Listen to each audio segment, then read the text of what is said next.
Deutsch lernen durch Hören.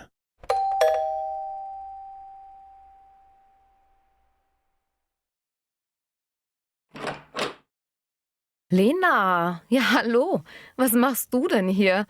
Mit dir habe ich gar nicht gerechnet. Das ist ja schön, dass du vorbeikommst.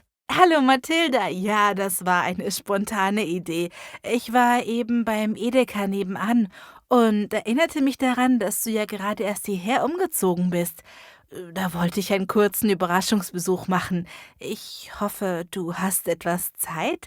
Ich störe doch nicht? Nein, ganz und gar nicht. Komm erst mal rein. Hier sieht alles noch total unordentlich aus. Das reinste Chaos, alles voller Kisten und Kartons. Du darfst nicht so genau hinschauen. Soll ich meine Schuhe ausziehen? Ich war vorhin noch mit den Hunden auf dem Feld und die Schuhe sind ziemlich dreckig. Ach, es ist ja egal. Ich muss sowieso staubsaugen. Lass sie ruhig an.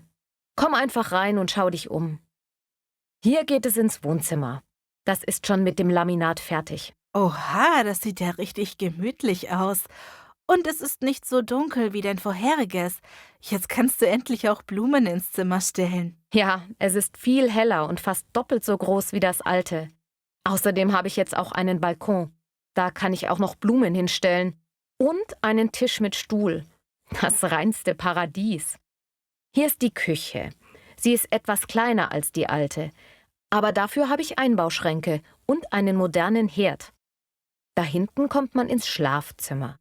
Den kleinen Raum neben dem Bad nutze ich als Arbeitszimmer.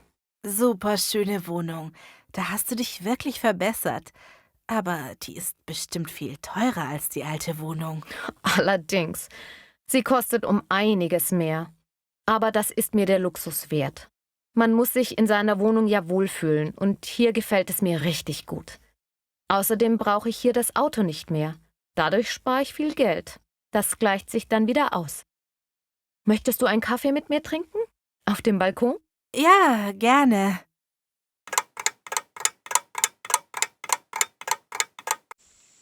Und warum steht eure Spülmaschine hier auf dem Balkon? Sie ist leider beim Umzug wohl kaputt gegangen. Ach, Garantie hat die nicht mehr, oder? Nein, die ist ja schon sehr alt, aber sie hat immer noch sauber gespült.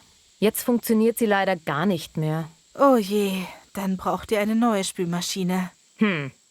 Aber zuerst müssen wir die alte entsorgen.